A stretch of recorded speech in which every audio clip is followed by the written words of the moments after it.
बृहस्पतिवार की व्रत कथा। हाथ में चने की दाल गुड़ लेके कथा सुने। बोले बृहस्पति भगवान की जय। किसी गांव में एक साहूकार रहता था। उसके घर में अन्न वस्त्र धन किसी प्रकार की कोई कमी नहीं थी, परंतु उसकी स्त्री बहुत ही कृपण थी, कंजूस थी। किसी भिखारी को कुछ भी दान नहीं देती थी। सारे दिन घर के कामकाज में लगी रहती। एक समय एक साधु महात्मा बृहस्पतिवार के दिन उसके द्वार पर आए और भिक्षा की याचना की। स्त्री उस समय घर का आंगन लीप रही थी। इस कारण साधु महाराज से कहने लगी कि महाराज, इस समय तो मैं घर का आंगन लीप रही हूँ, आपको कुछ नहीं दे सकती, फिर किसी दिन अवकाश के समय आना। साधु महात्मा खाली हाथ चले गए। कुछ दिन के पश्चात वही साधु महाराज आए और उसी तरह भिक्षा मांगी। साहूकारनी उस समय लड़के को खिला रही थी। कहने लगी, महाराज मैं क्या करूं, अवकाश नहीं है, इसलिए आपको कुछ भी भिक्षा नहीं दे सकती। तीसरी बार महात्मा आए तो उसने उन्हें उसी तरह टालना चाहा, परंतु महात्मा जी कहने लगे कि यदि तुमको बिल्कुल ही अवकाश हो जाए तो मुझको भिक्षा दोगी। साहूकारनी कहने लगी, हाँ महाराज, यदि ऐसा हो जाए तो आपकी बहुत कृपा होगी। साधु महात्मा जी कहने लगे कि अच्छा, मैं एक उपाय बताता हूँ। तुम बृहस्पतिवार के दिन सूरज उगने के बाद में उठना और सारे घर में झाड़ू लगाकर कूड़ा एक कोने में जमा करके रखना। घर में चौका इत्यादि मत लगाना। फिर स्नान आदि करके घर वालों से कह देना कि वो उस दिन हजामत जरूर बनवावे। रसोई बनाकर चूल्हे के पीछे रख देना, सामने कभी मत रखना। सायकाल को अंधेरा होने के बाद में दीपक जलाना तथा बृहस्पतिवार को पीले वस्त्र मत पहनना और पीले रंग की चीज़ों को मत खाना। यदि ऐसा करोगी तो तुमको घर का कोई कार्य नहीं करना पड़ेगा। साहूकारनी ने ऐसा ही किया। बृहस्पतिवार को दिन चढ़े उठी, झाड़ू लगाकर कूड़े को घर में इकट्ठा करके रख दिया। पुरुषों ने हजामत बनवाई, भोजन बनाकर चूल्हे के पीछे रखा। वह कई बृहस्पतिवार को ऐसा ही करती रही। अब कुछ समय के बाद में उसके घर में खाने को दाना भी नहीं रहा। थोड़े दिन बाद वही महात्मा जी आए और भिक्षा मांगी, परंतु सेठानी ने कहा, महाराज मेरे घर में खाने को अन्न नहीं है, आपको कहाँ से दे सकती हूँ। तब महात्मा जी ने कहा कि जब तुम्हारे घर में सब कुछ था तब भी तुम कुछ नहीं देती थी, अब पूरा पूरा अवकाश है तब भी कुछ नहीं दे रही हो, तुम क्या चाहती हो वो कहो।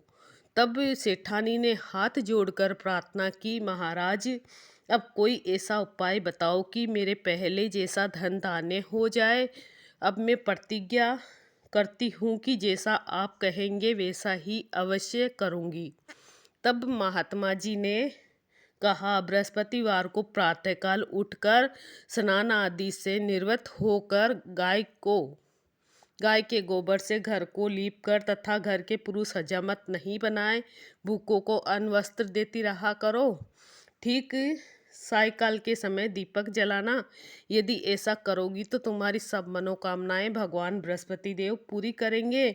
सेठानी ने ऐसा ही किया और उसके घर में धन धान्य पहले जैसा ही हो गया, जैसा कि पहले था। इस प्रकार भगवान बृहस्पति देव की कृपा से अनेक प्रकार के सुख भोग कर दीर्घकाल तक जीवित रही।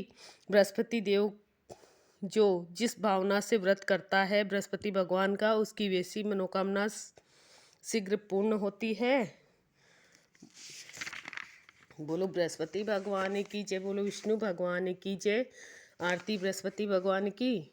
ओम जय बृहस्पति देवा, स्वामी जय बृहस्पति देवा, छिन छिन भोग लगाऊं, छिन छिन भोग लगाऊं, कदली फल मेवा।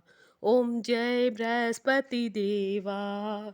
तुम पूर्ण परमात्मा, तुम अंतर्यामी, स्वामी तुम अंतर्यामी, जगत पिता जगदीश्वर, जगत पिता जगदीश्वर, करुणानिधि स्वामी, जय बृहस्पति देवा। चरणामृत निज निर्मल, सब पातक हरिता, स्वामी सब पातक हरिता। सकल मनोरथ दायक, सकल मनोरथ दायक, कृपा करो भरता। ओम जय बृहस्पति देवा। तन मन धन अर्पण कर, जो जन शरण पड़े, स्वामी जो जन शरण पड़े। प्रभु प्रगट तब हो करे, प्रभु प्रगट तब हो करे, आकर द्वार खड़े। ओम जय बृहस्पति देवा। दीन दयाल दयानिधि, भक्तन हितकारी, स्वामी भक्तन हितकारी। पाप दोष सब हरता, पाप दोष दुख हरता, भव बंधन हारी। ओम जय बृहस्पति देवा। सकल मनोरथ दायक, सब संशय तारो, स्वामी सब संशय तारो। विषय विकार मिटाओ, विषय विकार मिटाओ, संतन सुखकारी। ओम जय बृहस्पति देवा।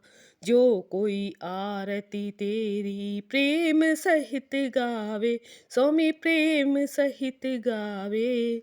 ज्येष्ठानंद आनंद सो, ज्येष्ठानंद आनंद सो, निश्चय फल पावे। ओम जय बृहस्पति देवा। ओम जय बृहस्पति देवा, स्वामी जय बृहस्पति देवा।